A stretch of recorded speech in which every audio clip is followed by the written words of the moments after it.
to one of the good people around here. And Mr. President, I rise today to speak once again on the topic of religious liberty. This is the fifth in a series of addresses I've given on this vitally important subject. In my previous remarks, I have discussed why religious liberty matters, why it's important, and why it deserves special protection from government interference. I have also detailed the history of religious liberty in the United States in order to show that the desire for religious freedom was central to our nation's founding and to the very idea of America.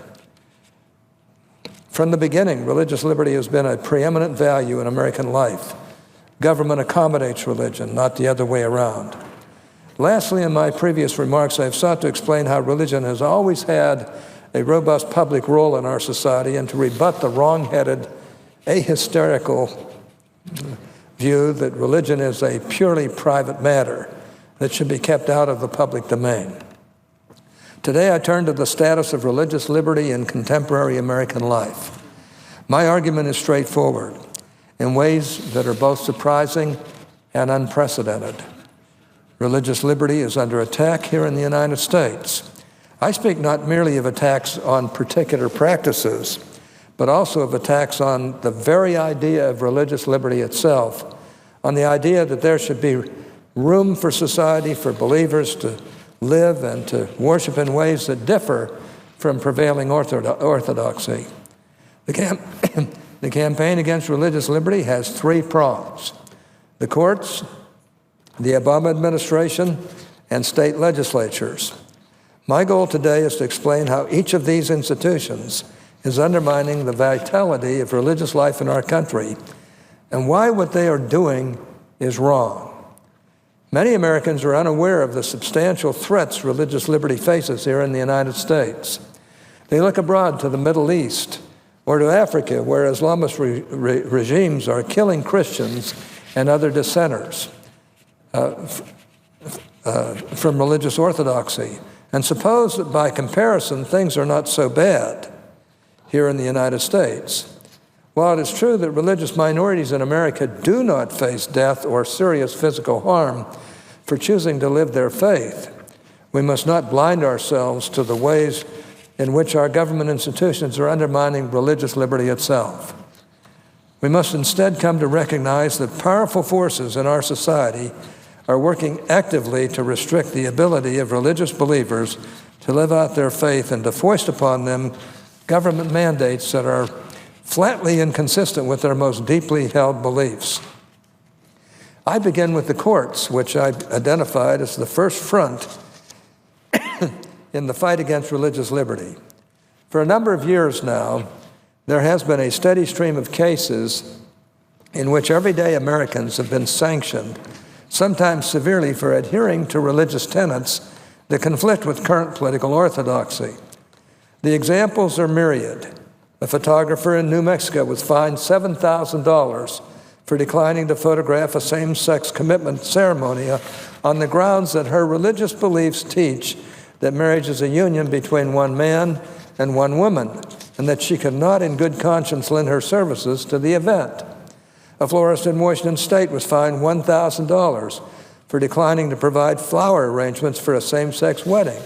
And a couple in Oregon who owned a cake shop were ordered to pay $135,000 for telling a same-sex couple that they could not provide a cake for their wedding ceremony because the shop owners adhere to the traditional, biblically based view of marriage. The message that these court cases send is clear. If you are a religious individual with religiously rooted views that differ from the current policies of the state, follow your beliefs at your own peril. Even those who don't endorse the view that it's appropriate for businesses to deny service to customers on the basis of deeply held beliefs must concede that the fines and other sanctions in these cases present a direct threat to religious liberty. Note that there was no suggestion in any of these cases that the defendant's refusal to provide service actually prevented the same-sex couple from obtaining the desired items. In each case, other florists, photographers, and bakers without religious or moral objections stood ready to assist. The state was not stepping in to ensure that the couple had access to needed goods and services. Rather, the injury to the couple in each case was that the defendant would not sanction their ceremony. The state did not like the message the defendant's religious beliefs conveyed, and so ordered the defendant to pay a potentially ruinous fine. The notion that government can override or punish individuals for deeply held religious beliefs merely because those beliefs deviate from prevailing views strikes at the very heart of religious liberty. Religious liberty is the right of an individual to practice his or her beliefs even in the face of government, social, or community opposition. If all that is needed for government to override a person's deeply held beliefs is a disagreement over whether the person's beliefs send the right message, then religious liberty is weak indeed. It is no longer a preferred value that government must make room for, but rather a common run-of-the-mill interest that government can override essentially at will. Recent court cases have undermined religious liberty and threatened the integrity of our religious institutions in other ways as well. One case decided by the Supreme Court about 5 years ago held that schools can require student religious groups to accept non-believers as leaders, even though doing so could undermine the group's mission and install as leaders individuals who do not share the group's core beliefs. Other cases have sown confusion about students' ability to express religious conviction in school settings. Teachers and school administrators have barred students from wearing religious imagery, from affirming their faith in essays and speeches, and from performing religious music because they fear running afoul of judicial prohibitions on state establishment of religion. Other officials have denied religious groups access to state facilities to worship or to hold meetings, again, fearing potential lawsuits. But courts are not the only place where religious liberty is under attack. I'm sorry to say, Mr. President, that the current administration has done much to weaken religious freedom and to undermine the rights of conscience.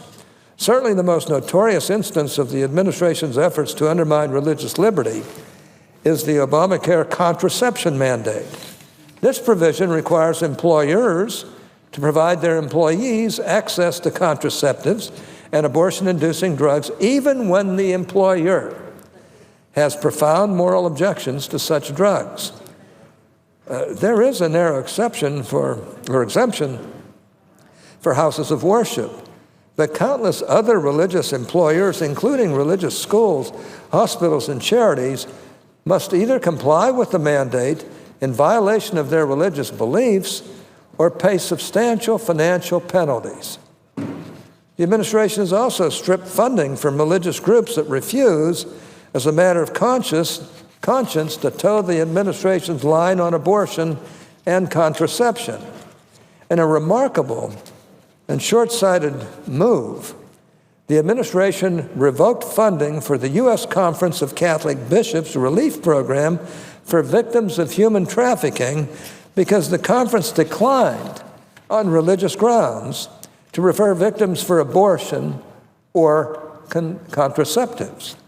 So not only is the administration using the threat of financial loss to pressure religious groups to violate their beliefs, but it is also harming trafficking victims by hindering the ability of religious groups who differ from the administration on matters of conscience to aid victims. The administration, too, has put out federal contractors that subscribe to traditional views. It has put federal contractors that subscribe to traditional views on marriage and sexuality on the horns of a terrible dilemma. Last year, the president issued an executive order prohibiting contractors from taking into account sexual orientation or gender identity when hiring employees. The order contains no exemptions for contractors with religious affiliations. Under the president's order, a contractor with a religious mission may be forced to hire an individual who holds views that run counter to that mission in order to remain eligible for federal contracts. The president's order thus creates the very real possibility that religiously affiliated contractors will have to choose between impairing the integrity of their organization and competing for federal funds. In addition to pursuing these troubling policies, the administration has also taken extreme and unsupportable positions in court filings that, if adopted, would undermine religious freedom. Before the Supreme Court, the administration made the remarkable claim that federal law authorizes the federal government to involve itself in the hiring and firing of church ministers. Specifically, the administration said that federal anti-discrimination laws override the First Amendment right to churches to select whomever they wish as ministers, and instead allow the administration to actually sue a church if it believes a particular hiring or firing was improper. This radical position would allow the federal government to insert itself into some of the most important decisions churches make regarding religious doctrine and governance. Thankfully, the Supreme Court rejected the administration's position unanimously. Indeed, in a striking rebuke, the court called the administration's claim that the First Amendment provides no more protection to a church in selecting its leaders than it does to a, quote, labor union or a social club remarkable, unquote. But the fact that the administration felt comfortable making this argument and apparently thought that it was a correct argument speaks volumes regarding this administration's dim view of religious liberty. More recently, the administration has signaled that the forced legalization of same-sex marriage will present religious schools and institutions with significant challenges in reconciling school standards with federal anti-discrimination laws. At oral argument in the Obergefell case, one of the justices asked the Solicitor General whether a religious school that opposed same-sex marriage would lose its tax-exempt status. The Solicitor General responded, quote, "It's certainly going to be an issue," unquote. With those 7 words, the Solicitor General made clear that religious institutions that adhere to traditional views regarding marriage and sexuality, such as by providing housing only to opposite-sex couples, will face potentially staggering financial consequences for their commitment to their religious convictions. The third front in the fight against religious liberty happens to be the state legislatures. In many ways, what we're seeing at the state level is a mirror of what the administration has been doing at the federal level. Just as the administration has stripped funding from religious organizations that refuse to follow the administration's liberal social policies, states have withdrawn funding and licenses from groups that adhere to traditional religious views. Massachusetts, for example, passed a law requiring state-licensed adoption agencies to place children with same-sex couples. As a result, Catholic Charities, which had operated adoption services in the state for over 100 years, was forced to shut down its adoption program. That's outrageous. Catholic Charities affiliates in Illinois were similarly forced to close after the state announced that it would no longer provide funding to adoption agencies that declined to place children with same-sex couples. Other religiously affiliated groups and schools have lost contracts, faced loss of accreditation, and been denied permission to use public facilities because of their doctrinally based views on family, marriage, and sexuality. The mayor of Houston even went so far as to subpoena internal church communications as part of an intimidation campaign against churches that opposed a city non-discrimination ordinance. Far from treating religious liberty as a preeminent value, many states and localities have thrust it aside in favor of other goals. Another disturbing trend at the state level has been the growing opposition to state religious freedom laws. Over 20 years ago, I helped lead a broad bipartisan effort in Congress to pass the Religious Freedom Restoration Act, or RFRA. RFRA sought to undo a misguided Supreme Court decision that authorized Congress and the states to abridge religious freedom so long as their actions did not specifically target religion. RFRA says the government may not substantially burden a person's exercise of religion unless doing so is necessary to further a compelling government interest. The coalition that helped pass RFRA, including members as ideologically diverse as Ted Kennedy, Pat Leahy, Strom Thurmond, and Phil Gramm. Groups from across the political spectrum, such as the ACLU, People for the American Way, the Traditional Values Coalition, and the Christian Legal Society strongly supported the bill. And given this broad cross-ideological support, RFRA passed the House without recorded opposition and passed the Senate 97-3, nearly unanimous. For a major piece of legislation like RFRA to pass Congress with only 3 recorded no votes was nearly unprecedented and indicated the breadth of support at the time for the view that religious liberty deserves special protection. 20 years later, however, the consensus in favor of robust protections for religious liberty has splintered. Whereas the federal RFRA was able to pass Congress almost without opposition, the whole Congress that is, recent efforts to enact state-level RFRAs have run into substantial resistance. Efforts in Indiana and Arizona, to name 2 examples, ignited media firestorms and generated strong pushback from groups who mistakenly viewed the measures as discriminatory. Both bills, it should be emphasized, were modeled after the federal RFRA, but the political dynamics have changed so dramatically over the last 20 years that protecting religious freedom has gone from being the rare issue on which all sides can agree to becoming a political hot potato. Some groups that supported the federal RFRA have even taken the position that future RFRAs must contain carve-outs for particular groups or particular issue areas. Many of these same groups endorsed an effort by Senate Democrats last year to exempt from the federal RFRA all federal laws and regulations related to health care.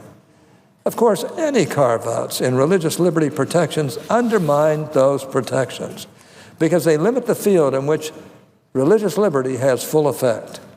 For this reason, the federal RFRA contains no such carve-outs. Indeed, opposition to carve-outs was a key element in both assembling and maintaining the RFRA coalition 2 decades ago. Even if members had varying views on the merits of certain practices, the one thing all could agree on is that religious liberty is a fundamental, universal value that should apply equally to everyone. But the price of admission for many groups today is a willingness to cut back on religious liberty in instances where religious belief conflicts with progressive social goals. 20 years ago, this sort of hostage-taking was nowhere on the agenda, but religious liberty has now become a secondary goal, or worse, an impediment for many liberal groups who value what they call progressive social policy over protecting the rights of believers. I hate the use of that word progressive because it's anything but.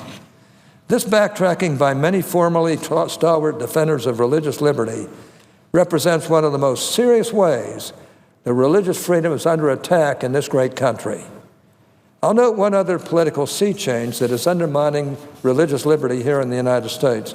For many years, groups on the left have been advocating for laws to prohibit discrimination in hiring and employment on the basis of sexual orientation. I am in general agreement with such laws and do not believe that sexual orientation should be grounds for discrimination or mistreatment. Many of the groups advocating for these laws have previously been willing to include exemptions for religious organizations that hold traditional views on marriage and sexuality. I believe that such exemptions are appropriate and strike the right balance by protecting rights to non-discrimination while enabling religious organizations to hold true to their beliefs. Indeed, I believe it is essential for non-discrimination laws to properly accommodate religious liberty, and I would actively oppose any such law that fails to account for the rights of religious believers. Unfortunately, many groups that were previously willing to support religious exemptions in non-discrimination laws have reversed course. For example, many groups that supported last Congress's Federal Employment Non-Discrimination Act, or ENDA, which would prohibit discrimination in the workplace on the basis of sexual orientation, have withdrawn their support for the act because it contains a robust exemption for religious organizations.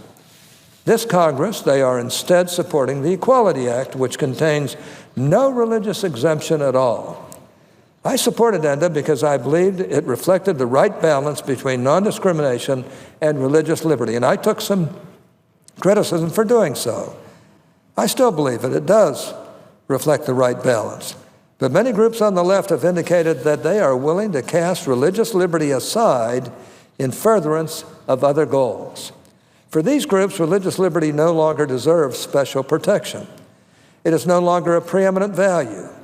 Rather, it should be accommodated only so far as it is convenient and does not interfere with their other objectives. This is a sea change, and one that bodes ill for the future vitality of religious freedom. Mr. President, I said at the outset that religious liberty is under attack in America in ways that are both surprising and unprecedented. Certainly, the willingness of former defenders of religious freedom to turn their backs on believers is both. I would like to close by returning briefly to the New Mexico photographer case I mentioned earlier.